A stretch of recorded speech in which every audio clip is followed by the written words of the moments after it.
Olá, sou o professor Paulo Sava. Estamos aqui numa série de videoaulas falando sobre introdução à controladoria.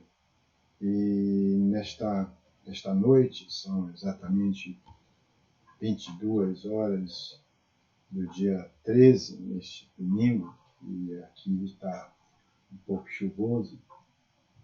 Nós vamos falar agora sobre a controladoria no processo operacional.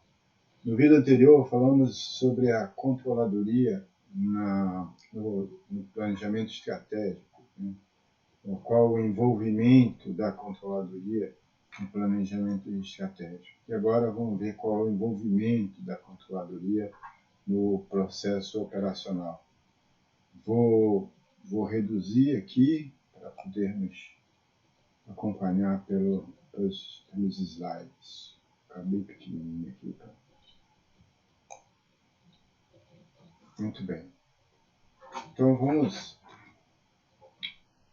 iniciar aqui o nosso estudo. Passar aqui a tela para nós começarmos.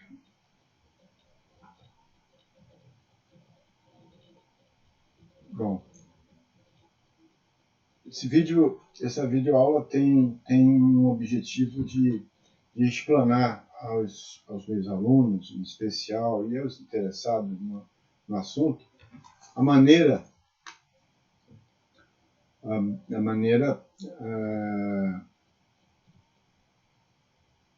pela qual as organizações determinam suas estruturas de ativos e passivos. Também vamos estudar como alavancar a empresa a partir de uma adequada combinação de uso de capital de terceiro e capital próprio, com vistas a, lógico, aumentar a rentabilidade do acionista ou dos acionistas, administrando os eventuais riscos dessa manipulação. Vamos começar falando sobre a estrutura do ativo e como esse ativo deverá ser adquirido. Então, vemos aí no primeiro slide um resumo do que seja a estrutura do ativo e do passivo, sendo que a estrutura do ativo é composta pelo capital de giro. Todos vocês certamente sabem que o capital de giro é feito pelas disponibilidades menos as obrigações, né? Então temos depois o ativo fixo e a estrutura passivo, fundamentalmente composta do capital de terceiro e do capital próprio. Na determinação da estrutura do ativo, nós temos aí algumas funções a estudar. Mas na controladoria, o planejamento operacional caracteriza-se pelo conjunto de decisões e ações destinadas à elaboração e operacionalização dos planos para estruturar os sistemas físicos operacionais necessários para que as unidades de negócio entrem na sua operação. E, bom, sendo assim, quando se trata de determinação da estrutura do ativo, isso significa identificar a quantidade e a qualidade do investimento da empresa. Nós sabemos que os investimentos são gastos não consumidos imediatamente, cujos resultados visam os benefícios futuros com base nesse mesmo gasto. Nesse sentido, nós temos aqui uma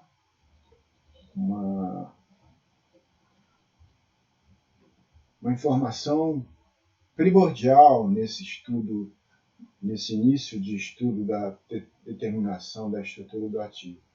É que as funções de finanças envolvem 3 principais decisões que a companhia tem que necessária tomar para essa estruturação do seu ativo. A primeira decisão, e é a decisão mais importante dentre essas 3, é a decisão sobre investimento. A segunda decisão é a decisão sobre financiamento. E a terceira decisão é a decisão do pagamento dos dividendos aos acionistas. Cada uma delas deve ser considerada em relação ao nosso objetivo. Uma ótima combinação das 3 irá criar valor, vai agregar valor ao acionista. Como eu falei, a decisão de investimento é a mais importante das 3 decisões quanto ao propósito de criar valor. Tá? Então, temos aí que conceitua-se determinação da estrutura do ativo como uma decisão de investimento que é tomada fundamentada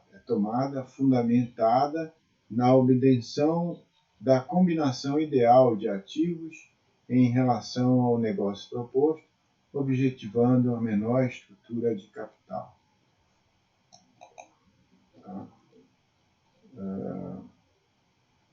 Assim, quando se trata de determinação da estrutura do ativo, isso significa identificar a quantidade e a qualidade do investimento.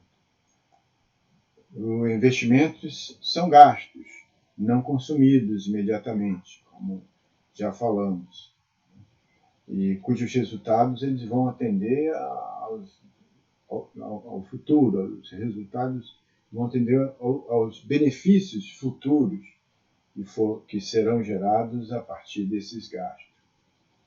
Para a definição da estrutura dos ativos, é necessário antes a definição de uma série de variáveis que se inicia com a definição básica sobre a empresa, os produtos e serviços, o mercado, o volume e o preço de venda dos nossos produtos. Né? Esse processo de decisão da definição da estrutura do ativo é extremamente complexo. Isso envolve uma série muito grande de variáveis que devem ser definidas antecipadamente, tais como os processos internados, o volume, a tecnologia a ser aplicada, né, dentro de todos esses ciclos operacionais, o tempo, nós já falamos no vídeo anterior sobre esse tempo, que é fundamental, a eficiência em cada ciclo operacional e a administração em geral dos recursos humanos e materiais. Esse modelo de decisão para a determinação da estrutura do ativo, ele está demonstrado aí nesse quadro, onde nós podemos ver inicialmente aquelas primeiras definições que devem ser feitas para determinar a estrutura do ativo, depois os ciclos operacionais, né, que são levantados a partir dessas informações, dessas variáveis para cada um deles, exceto o ciclo administrativo, em combinação com a tecnologia de informação a ser utilizada. Estamos aqui lidando ou trabalhando de uma forma hipotética e resumida com as 3 áreas básicas da empresa, né, que é a área administrativa, a área comercial e a área produtiva.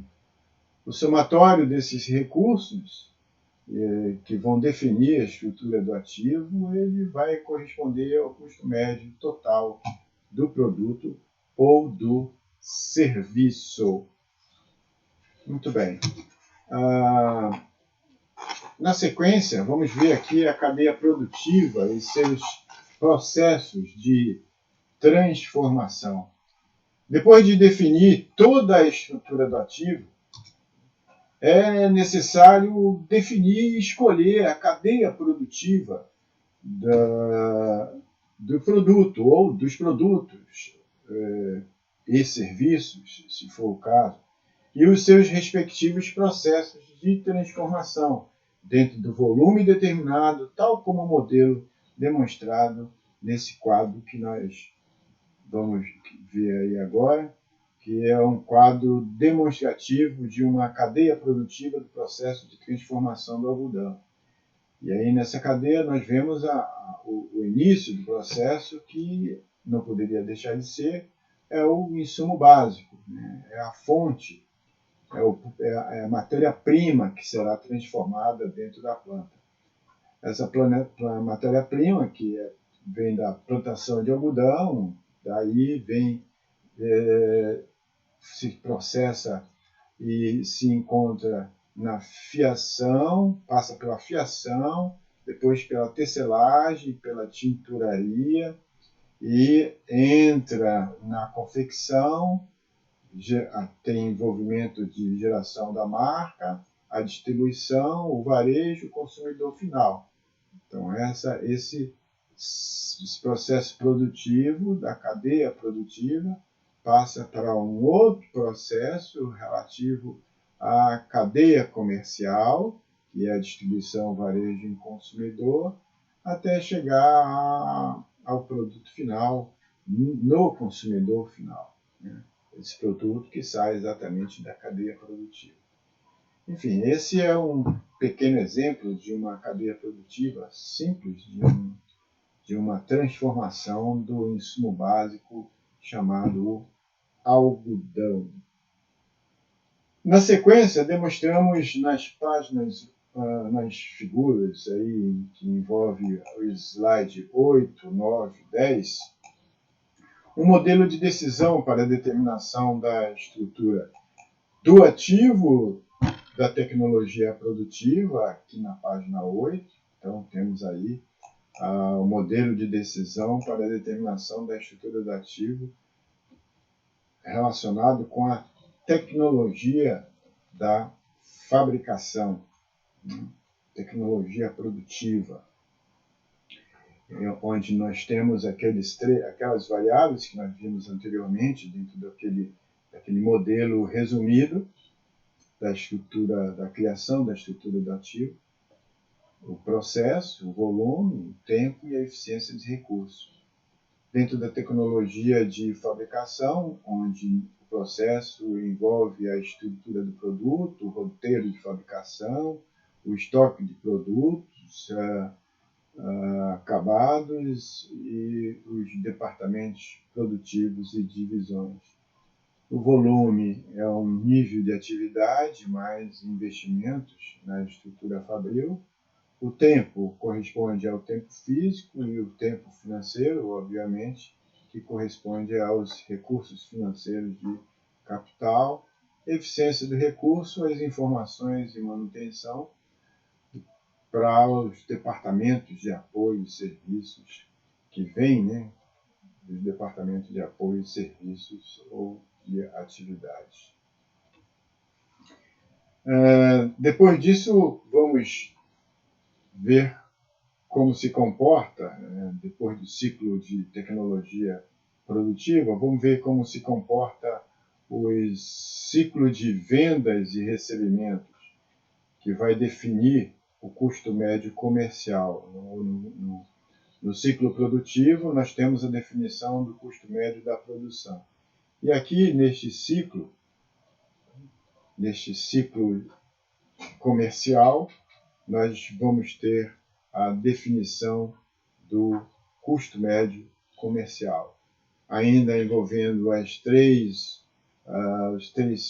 pontos básicos da definição de todo o fluxo relacionado com a tecnologia comercial, produto, processo, aliás, volume, o tempo e a eficiência dos recursos, para chegar aos produtos acabados, a mão de obra, despesas, serviços de terceiro nesse processo, e a depreciação no volume, no tópico, no item, na variável volume, o custo financeiro da comercialização, que fica alocado nessa variável tempo, e, finalmente, a mão de obra, as despesas e os serviços de terceiro, alocado dentro dessa variável relacionada com a eficiência dos recursos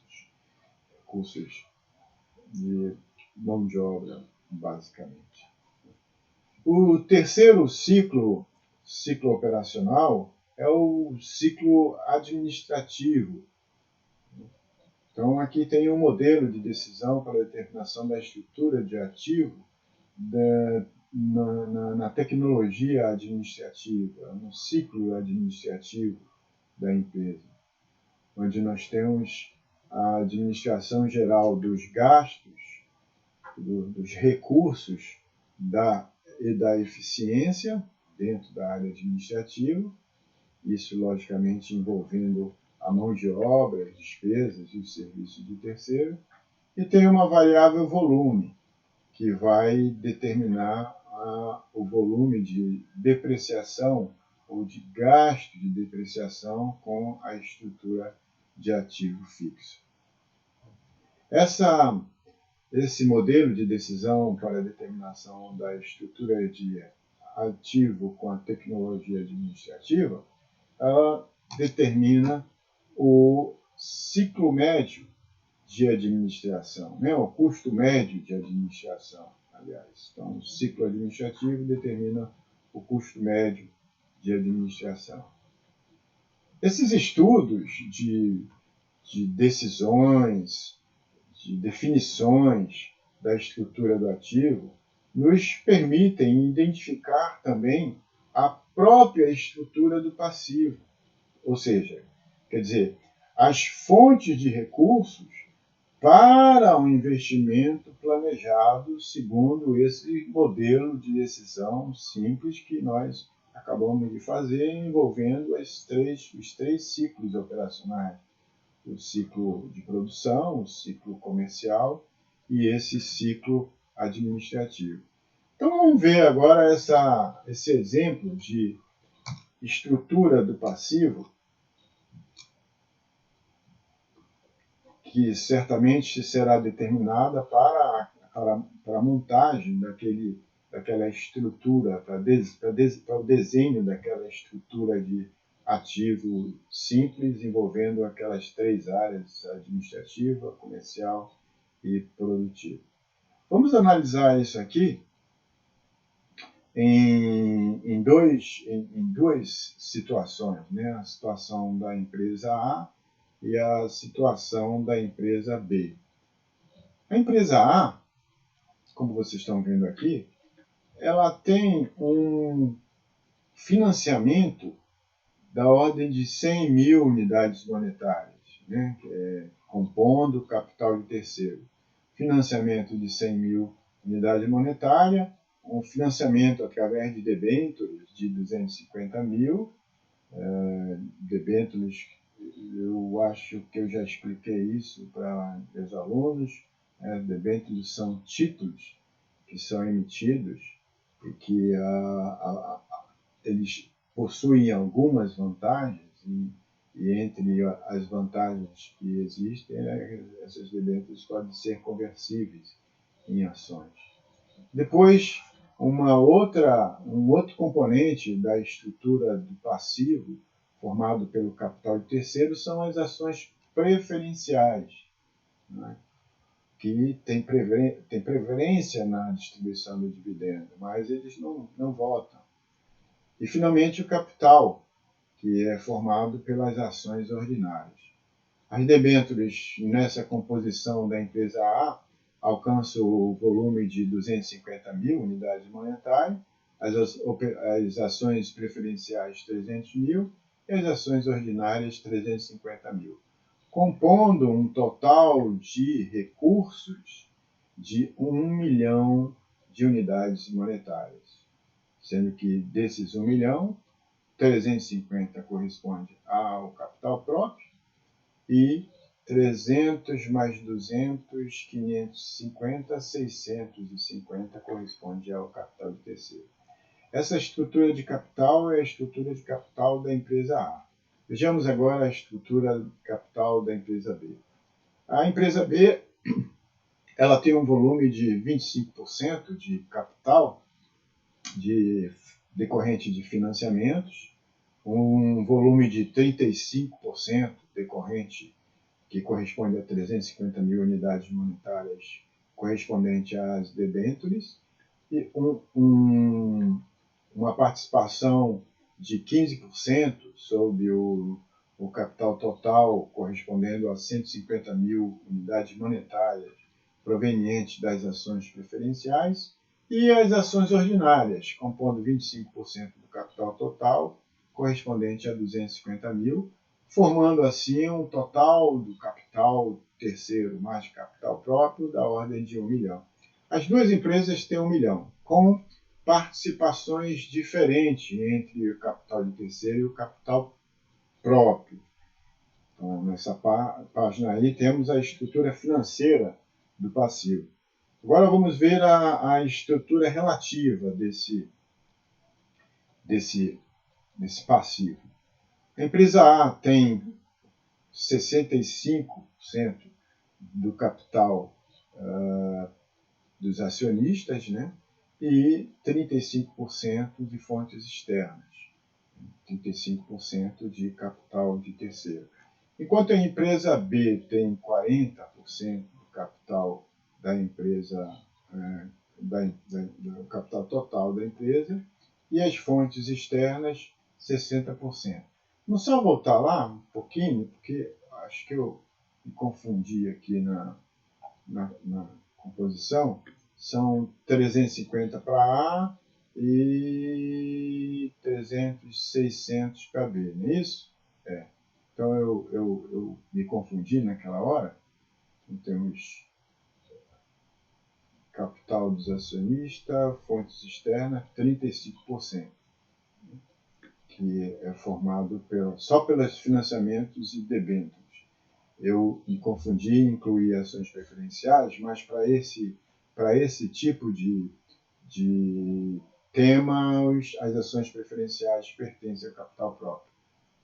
Então, 350 correspondente a 35% do capital de terceiro na empresa A e 500, 600 mil correspondendo a 60% do capital de terceiro na empresa B. Tá bom? Então, dessa forma, fica determinado aí as fontes de recursos para a estrutura do capital do ativo. Na sequência, a gente vai demonstrar uma abordagem do endividamento, dando como exemplo 3 cenários de endividamento. Vamos ver então o próximo slide aqui, o endividamento e rentabilidade, dentro de uma abordagem ortodoxa. E aí temos a seguinte situação. 3 cenários, né? A empresa A, a empresa B e a empresa C.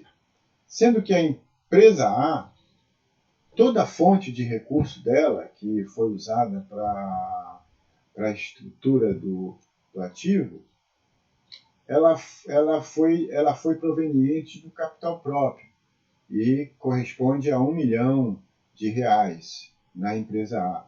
Portanto, o endividamento dela é zero, ela não tem dívida nenhuma. Toda a estrutura de ativo foi composta com a fonte de capital próprio.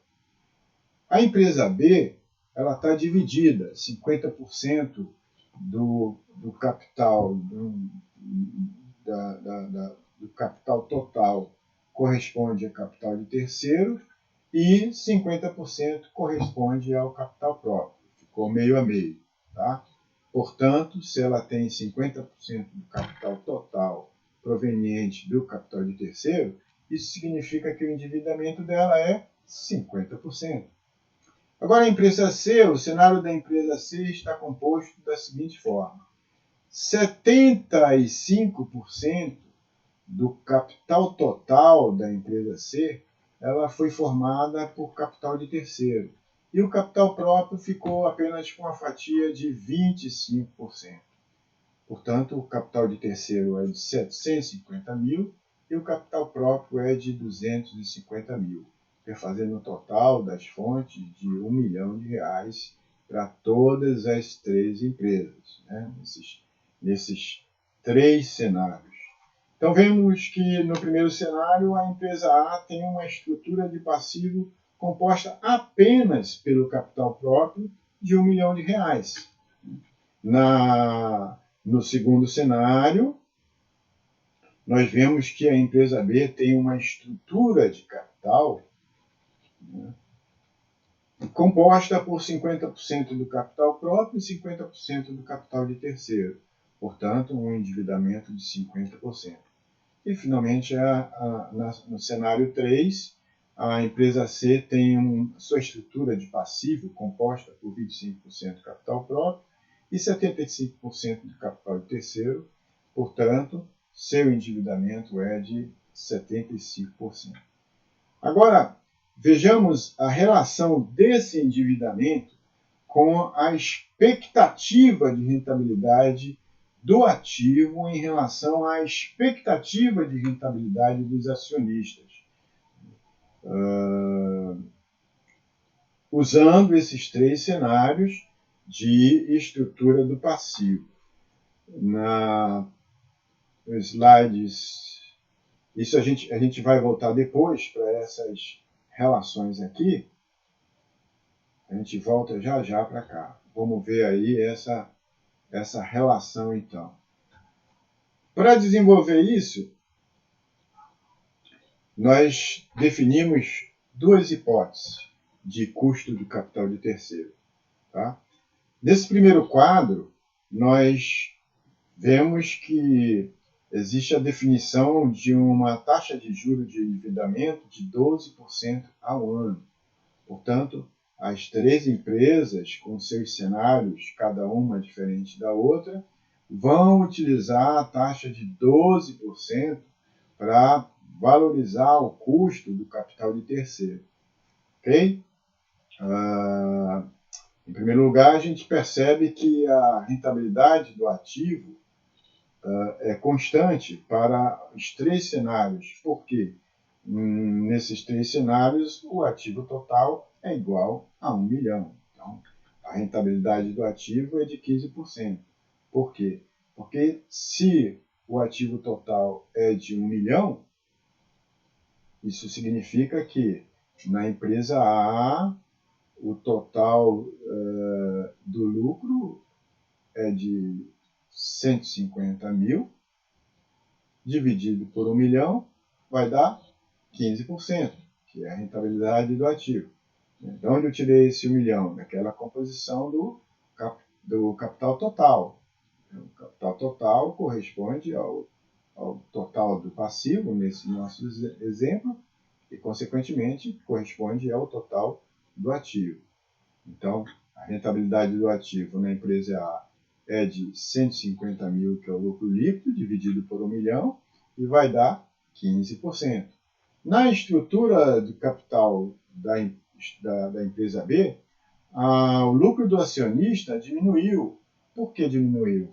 Porque nós tivemos um capital de terceiro de 50% lá na estrutura do seu capital, lembra-se? Então ficou 500 mil para o capital próprio e 500 mil para o capital de terceiro. Como a taxa de juro anual é de 12%, isso significa que na estrutura da empresa B, o resultado da empresa B, os 150 mil de lucro operacional ele vai ser reduzido pelo volume de custo do capital de terceiro, que foi de 60 mil, ou seja, 12% de 500 mil, que é o capital de terceiro da estrutura de capital da empresa B. Então, 10% de 500 dá 50, 12% dá exatamente 60 mil. 150 de lucro operacional antes dos juros, 150 mil, menos os 60 mil de custo de capital de terceiro, vai dar 90 mil. E o interessante é que esses 90 mil dividido pelo volume de capital próprio, que é de 500 mil, pois é 50% de endividamento e 50% de capital próprio, vai dar os mesmos 15%. Por isso, a rentabilidade do ativo nos 3 cenários não vai se alterar, como não se alterou também na estrutura do capital do capital de terceiros mais próprios da empresa C. Por que não se alterou? Porque a empresa C, lembra-se que ela tinha uma estrutura de 75% de capital de terceiro e 25% de capital próprio. Ora, se ela tinha uma estrutura de 75% de capital de terceiro, o custo desse capital de terceiro, usando os juros, a taxa de juros de 12% ao ano, sobre o total da estrutura de capital de terceiro, que é de 750 mil, vai dar 90 mil. 12% sobre 750 mil vai dar exatamente 90 mil. Deduzindo o lucro operacional dos juros correspondente a 90 mil, nós vamos ter um lucro líquido disponível para os acionistas de 60 mil. E se você pegar esses 60 mil e dividir pelo total da estrutura de capital próprio, que era 250 mil, vai dar os mesmos 15%. Então vejam que, seja qual for a combinação da estrutura de capital, entre o capital próprio e o capital de terceiro, vamos ter uma rentabilidade do ativo exatamente igual. Mantido ceteris paribus, mantidas todas as outras variáveis constantes. Agora, a gente vai trabalhar sobre a rentabilidade dos acionistas. Lembram-se que lá na composição do capital total da empresa A, nós tínhamos um capital próprio de 1 milhão? Pois bem, essa empresa A não tinha endividamento. E qual vai ser a rentabilidade dos acionistas da empresa A? Vai ser o lucro líquido, não tem endividamento, não tem custo do capital de terceiro. Então, o lucro operacional antes dos juros será igual ao lucro líquido para os acionistas, que é de 150 mil. Se você pega 150 mil e divide pelo capital próprio total lá na estrutura do passivo, você vai ter 15% de rentabilidade dos acionistas. Mas por que a rentabilidade dos acionistas é igual à rentabilidade do ativo? Porque o total do capital de terceiro, o total do patrimônio, o total do passivo, o total da estrutura de passivo, é igual ao total da estrutura de ativo. Então, não podia ser diferente. A rentabilidade do ativo e a rentabilidade dos acionistas, ela tende a ser exatamente iguais. É pura matemática. Agora vamos para a estrutura da empresa B. Lembra-se que na empresa B, a estrutura era dividida, 50% de endividamento e 50% de capital próprio. Se nós temos uma rentabilidade líquida após a dedução dos juros de capital de terceiro correspondente a 90 mil, a gente vai pegar esse lucro líquido e vai distribuir para os acionistas. Quem são os acionistas? São aqueles que compõem o capital próprio. Então, para que a gente saiba quanto é o percentual da rentabilidade dos acionistas, basta dividir os 90 mil pelo montante do capital próprio, que neste caso aqui é de 50% do capital total, ou seja, 500 mil. Se pegarmos os 90 mil e dividirmos por 500 mil, podem pegar a sua maquininha aí e conferir, vai dar 18%. Olha que interessante, Nós tínhamos aqui uma rentabilidade de 15% na estrutura de capital da empresa A e quando nós colocamos um pouco de capital de terceiro, pouco não, quando nós dividimos o capital próprio o total do capital em 50% do capital próprio, 50% do capital de terceiro, nós tivemos um acréscimo na rentabilidade dos acionistas de 3 pontos percentuais, saindo de 15% para 18%. Veja como está ficando interessante essa conta. Agora, se a gente for para a estrutura C, o que aconteceu na estrutura C? A estrutura do capital se dividiu da seguinte forma: diminuiu a participação do capital próprio e aumentou a participação do capital de terceiro. O capital de terceiro foi para 75%, chegando a 750 mil. E o capital próprio diminuiu para 25%. O que vai acontecer então aqui na estrutura C? Vamos ver. Nós tínhamos um lucro operacional de 150 mil. Esse 150 mil foi reduzido em função do custo do capital de terceiro a 12% ao ano, que corresponde a 90 mil. 150 mil menos 90 mil, chegamos a um lucro líquido à disposição dos acionistas de 60 mil. 60 mil. Olha que interessante. O lucro líquido à disposição dos acionistas foi reduzindo. Olha. 150 mil na empresa A, 90 mil na empresa B e agora 60 mil para os sócios da empresa C. Ele reduziu. Vão guardando todas essas informações, que elas são a experiência para um futuro axioma que nós vamos determinar aí. Então, quando o lucro líquido para os acionistas diminuiu, neste cenário de taxa de juros de 12%, o que aconteceu com a rentabilidade dos acionistas? Aumentou de 15% para 24% na empresa C. Interessante essa relação, né? Vamos guardando aí essas informações. Vamos para a segunda hipótese. Na segunda hipótese, nós temos que a taxa de juros do capital de terceiro, o custo do capital de terceiro, era de 18% ao ano. Subiu. Aqui era de 12%, aqui subiu para 12%. Como é que ficaram a rentabilidade do ativo e a rentabilidade dos acionistas nesta situação? Vamos ver? Ora, na empresa A, nós já vimos, não vai ter mudança nenhuma, porque o capital total é igual ao total do ativo. Então, a rentabilidade do ativo e a rentabilidade dos acionistas e o lucro serão os mesmos, serão de 15%.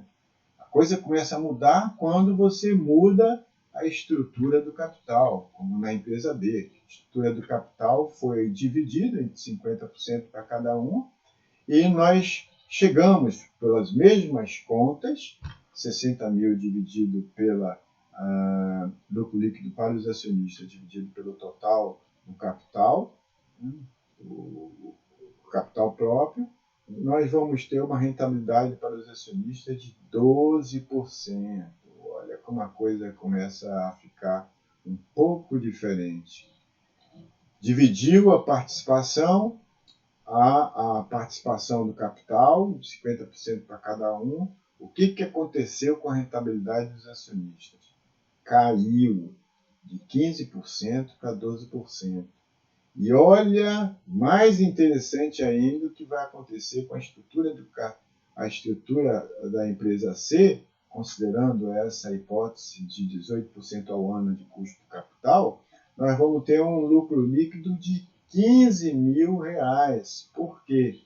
Porque o custo do capital de terceiro, no caso da estrutura da empresa C, aumentou significativamente em relação à empresa C na hipótese 1. Vejam, foi para 135 mil, diminuindo o resultado para 15 mil à disposição dos acionistas. Ora, 15 mil dividido pelo capital próprio da empresa C, que era de 250 mil, vai dar só 6%. Olha que coisa interessante. Então, nós tivemos o quê? Uma redução da rentabilidade do acionista nessa hipótese de 18% ao ano. Então, essa hipótese segunda não foi muito boa neste exemplo para os acionistas. Agora vamos analisar a relação desse endividamento com a expectativa de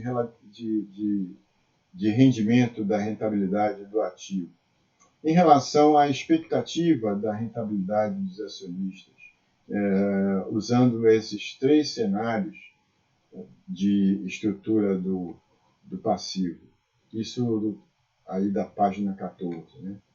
Vejo no quadro que definimos 2 hipóteses. A primeira hipótese, no primeiro quadro da página 14, aí em cima, a taxa de juros do endividamento foi de 12%. Em primeiro lugar, nessa hipótese, nós percebemos que a rentabilidade do ativo é constante. É constante para os 3 cenários, porque nesses 3 cenários o ativo total é igual a 1 milhão, porque os recursos totais, o passivo total é igual ao ativo total. Portanto, o lucro líquido antes dos juros era de 150 mil, dividido pelo ativo total de 1 milhão, nos dá uma rentabilidade do ativo de 15% para os 3 cenários, conforme a gente já falou e conforme está aí demonstrado. Tá? Isso aí definiu essas rentabilidades dos acionistas, que houve uma evolução positiva na primeira hipótese, de 12% ao ano de custo de capital, saindo de 15% para 24% de rentabilidade dos acionistas. E vejo que tanto na primeira hipótese como na segunda hipótese, a participação do capital é semelhante para as 3 empresas. Tá? Bom, aí já vimos o cenário para a empresa A, para a empresa B e para a empresa C. E a mesma coisa já vimos também para a empresa A, para a empresa B e para a empresa C, utilizando a hipótese da taxa de juros de 18%. Muito bem.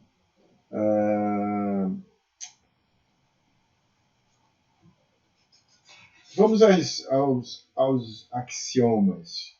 Com base nessas informações, nós temos agora que, fazendo os mesmos cálculos para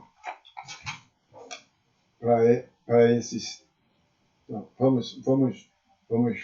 Vamos colocar em ordem aqui nossa cabeça. Nós vimos essas 2 hipóteses, já percebemos qual foi a evolução da rentabilidade dos acionistas para a primeira hipótese, que houve um favorecimento dos acionistas, subindo de 15% para 24%, aumentou os juros do capital de terceiro de 12% para 18%, e a rentabilidade dos acionistas caiu.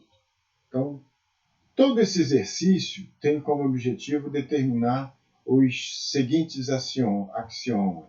E aí nós voltamos para a página anterior, para o slide anterior, para falarmos sobre esses axiomas que nós chegamos a partir daqueles 2 exemplos.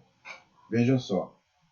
Quando os juros do capital de terceiros é menor, vamos analisar lá na terceira página, ver aqui, quando o juro de capital de terceiro é menor do que a rentabilidade do ativo, nós temos aqui 12% de juro ao ano para o capital de terceiro e temos uma rentabilidade de ativo de 15%. Quando esses juros do capital de terceiro é menor do que a rentabilidade do ativo, então a rentabilidade do acionista sobe. Tá? Nessas três situações. Então, o axioma é esse. Dessa primeira hipótese, nós vemos que quando os juros do capital de terceiro é menor do que a rentabilidade do ativo, a tendência na manipulação do capital total é de aumentar a rentabilidade do acionista. Ficou aqui matematicamente calculado. E é isso que está escrito de forma resumida aqui no slide terceiro. Se o juro de capital próprio for menor do que a rentabilidade do ativo, consequentemente, a rentabilidade do acionista sobe, independente da manipulação do capital total ou independente da manipulação das fontes de recurso para a estrutura do ativo. Primeiro axioma. Segundo axioma. Quando os juros, vamos voltar lá no outro slide, quando os juros do capital de terceiro, hipótese 2, quando os juros do capital de terceiro é maior do que a rentabilidade do ativo, o juro do capital de terceiro aumentou de 12 para 18, ficando maior do que a rentabilidade do ativo. Então, quando isso acontece, o juro do capital de terceiro é maior do que a rentabilidade do ativo, o que acontece com a rentabilidade dos acionistas? Ela cai, pessoal. Olha que coisa interessante. Então, a primeira coisa que deve ser feita para que possamos potencializar o crescimento da rentabilidade dos acionistas é fazer essa relação entre o custo do capital de terceiro e a rentabilidade do ativo. Porque se esse custo do capital de terceiro for menor do que a rentabilidade do ativo, independente da manipulação da estrutura de capital total, nós vamos ter uma elevação da rentabilidade dos acionistas. Em contrapartida, se esse custo do capital de terceiro for maior do que a rentabilidade do ativo, nós vamos ter o inverso. Nós vamos ter uma redução da rentabilidade do acionista. E certamente não é isso que o acionista quer. Tá? Então, a gente chega à seguinte conclusão. Voltando lá para o slide 3. Dependendo do custo do capital de terceiro, a rentabilidade do acionista vai oscilar para mais ou para menos, ou para cima ou para baixo. Então, o que vai determinar isso? É o custo do capital de terceiro. Tá? O objetivo da controladoria, portanto, é, sem dúvida, fazer um equilíbrio de tal forma que a rentabilidade do acionista seja sempre maximizada, sem expor a empresa ao risco da insolvência. É claro que quando você trabalha com o capital de terceiro, você corre riscos. Você corre risco, por exemplo, de uma insolvência. Né? E aí a gente vai avaliar exatamente isso e ter cuidado quando nós fizermos a manipulação, né, a combinação do capital próprio com o capital de terceiro para não expor a empresa a esse risco. Portanto, com base nos conceitos introduzidos anteriormente, nos quadros que nós apresentamos anteriormente, nós vamos ver o conceito de alavancagem financeira agora. Como é que são determinadas essas alavancagens financeiras e como é que a alavancagem financeira pode proporcionar um risco para a empresa, que os gestores e o próprio controller deve estar atento a isso. Mas antes vamos ver aqui um conceito genérico de alavancagem financeira segundo Gateman. A alavancagem financeira é o uso de ativos ou recursos com encargos financeiros fixos. Opa, aí a gente dá uma parada. Ele está aqui dizendo que a alavancagem financeira ela pode ser obtida tanto com o uso de ativos como com o uso dos recursos com encargos financeiros fixos. Esses recursos com encargos financeiros fixos, eles são exatamente os recursos de capital de terceiro. E o objetivo disso é aumentar os efeitos da variação do lucro antes dos juros e imposto de renda sobre o lucro da ação, isto é, para aumentar o retorno dos acionistas da empresa. Assim, a empresa usa recursos de terceiro, basicamente empréstimos, debêntures, ações preferenciais, nesse caso aqui de alavancagem, que as ações preferenciais entram como recurso de terceiro, para maximizar o efeito da variação do lucro operacional, o LAGIR, lucro operacional antes de juros e imposto de renda, sobre os lucros por ação. Maior alavancagem, e aqui vem aquele detalhe, maior alavancagem pode aumentar o retorno, sem dúvida nenhuma, com essa combinação de capital de terceiro com capital próprio. Entretanto, se você elevar muito o capital de terceiro, o capital financeiro ativo, você pode correr um risco eventual de exposição à empresa à insolvência. Então, isso é muito perigoso e essa combinação tem que ser tratada de uma forma muito racional para não expor a empresa a uma insolvência.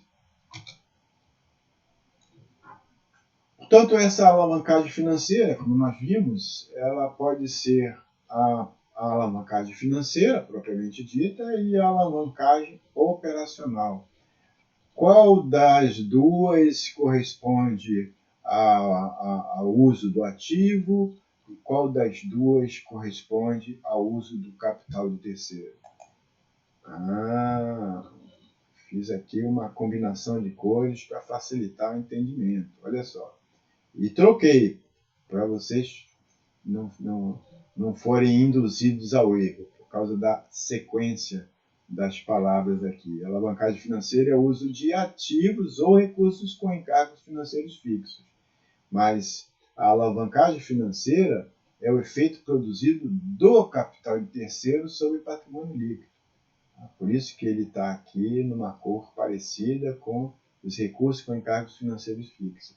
E a alavancagem operacional ela é a relação existente entre as receitas operacionais e o LAGIR, que é o lucro antes de juros e imposto de renda.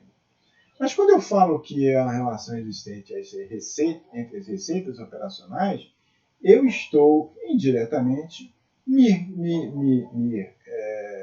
referindo aos ativos, porque a receita operacional é produzida com os ativos, com os ativos produtivos. São os ativos produtivos que vão gerar produtos acabados, esses produtos vão ser vendidos e é esse volume de venda que vai determinar a alavancagem operacional. Beleza, é um assunto muito gostoso, temos aqui um pequeno exemplo que abrange as duas alavancagens. A partir da demonstração do resultado, vamos ver. A demonstração do resultado está composta pelas receitas de vendas, menos o custo das mercadorias vendidas. Vamos ter aí o lucro bruto, menos as despesas operacionais, vamos ter os lucros, o lucro antes do juro e imposto de renda, que é o nosso LAGIR. Deduzindo o LAGIR dos juros, nós vamos ter o lucro líquido antes do imposto de renda. Deduzindo o lucro líquido antes do imposto de renda dos impostos e dos dividendos, nós vamos ter os lucros disponíveis para os acionistas ordinários. Nesse caso, o que nós vamos ter? Como resultado, o lucro por ação, que é o LPA, tá? Que é o lucro líquido disponível para os acionistas dividido pela quantidade das ações ordinárias. E a alavancagem operacional ela vai ser obtida através da divisão do 1. Veja que a alavancagem operacional está relacionada com o uso do ativo. Então, ativo que produz receita. A alavancagem operacional é o resultado do 1, que é a receita de vendas, dividido pelo 2, que é o LAGIR, o lucro antes dos juros e imposto de renda.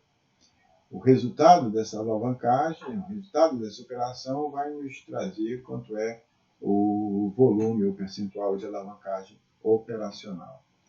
E a alavancagem financeira é o resultado do LAGIR, né, o número 2, dividido pelo lucro por ação. Aí nós vamos ter a determinação da alavancagem financeira. Qual foi a proporção da alavancagem financeira? E a alavancagem total vai ser exatamente a receita de vendas, né? O uso dos ativos, dividido pelo lucro por ação. E aí já mistura a alavancagem total e já mistura a alavancagem operacional com a alavancagem financeira. Muito bem.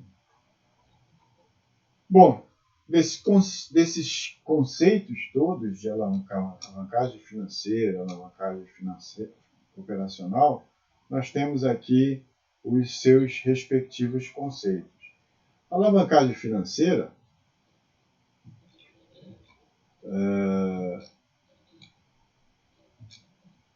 ainda não, isso aí é outro assunto. A alavancagem financeira tem como objetivo o aumento do lucro líquido. Vamos voltar lá para o quadro. Então, a alavancagem financeira, se fixem aqui nas informações. A alavancagem financeira tem como objetivo o aumento do lucro líquido, fazendo uso dos recursos de terceiro, como empréstimos, a juros constantes, ou seja, a juros fixos. Então, esta alavancagem financeira ela tem como objetivo o aumento do lucro líquido, fazendo uso dos recursos de terceiro, dos recursos de capital de terceiro, a juros constantes. E a alavancagem operacional, que é essa aqui de cima, ela tem como objetivo o aumento das vendas, em contrapartida aos seus custos fixos. Por custo fixo, está aqui na despesa operacional. Essa relação mexe com o ativo na alavancagem operacional e mexe com o capital de terceiro na alavancagem financeira. Nós podemos aumentar a rentabilidade do ativo utilizando a composição do custo de capital de terceiro. Nós podemos alavancar o resultado da empresa utilizando os ativos, a estrutura de ativo, para aumentar a receita de vendas sem aumentar na mesma proporção as despesas operacionais. Beleza? No quadro seguinte, nós vamos demonstrar o relacionamento entre a estrutura do passivo e a alavancagem financeira. Tá? Então, nós temos aqui a estrutura do passivo de um lado, um exemplo do tipo de passivo, o custo renda decorrente do passivo, deste exemplo, o tipo de renda e o resultado que vai ser a alavancagem financeira.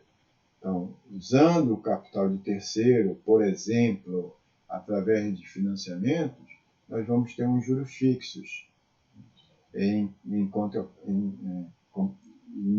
esses juros fixos vão gerar uma renda fixa, né, que corresponde exatamente aos custos fixos, com a composição desse capital de terceiro dentro da estrutura de capital. Isso pode nos gerar uma alavancagem financeira, como nós vimos no exemplo anterior.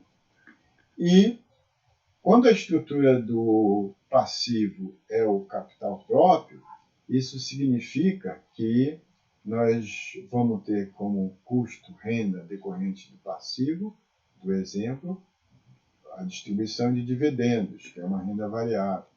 E esse uso do capital próprio vai proporcionar também uma alavancagem financeira. Então, nós temos a alavancagem financeira produzida a partir do capital de terceiro e nós temos a alavancagem financeira produzida a partir do capital próprio, aumentando o volume de vendas a partir do uso da estrutura dos ativos produtivos, especificamente.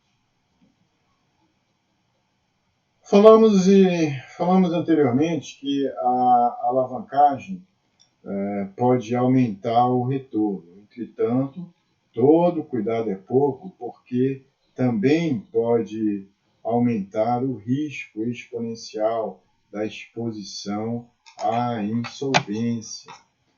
Então, essa utilização do capital de terceiro na alavancagem financeira, ela pode ser uma faca de dois gumes, porque à medida em que você aumenta o uso do capital de terceiro em detrimento do capital próprio, você pode estar criando aí um elefante para que no futuro isso se transforme numa insolvência para a empresa.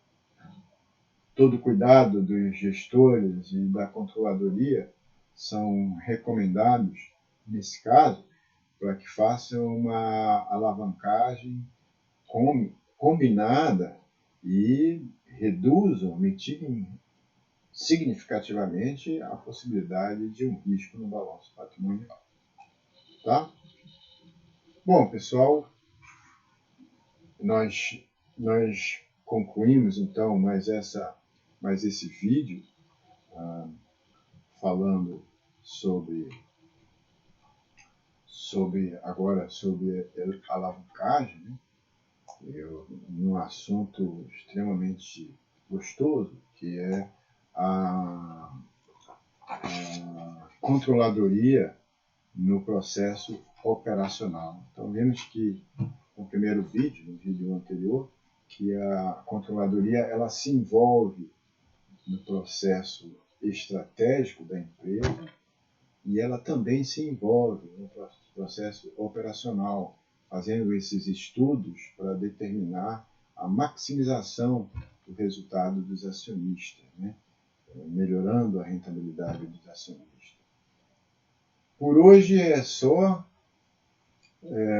Não vou conseguir fazer o terceiro vídeo hoje ainda, porque já são 23 e 13. Nossa, tem que passar rápido quando a gente fica gravando aqui.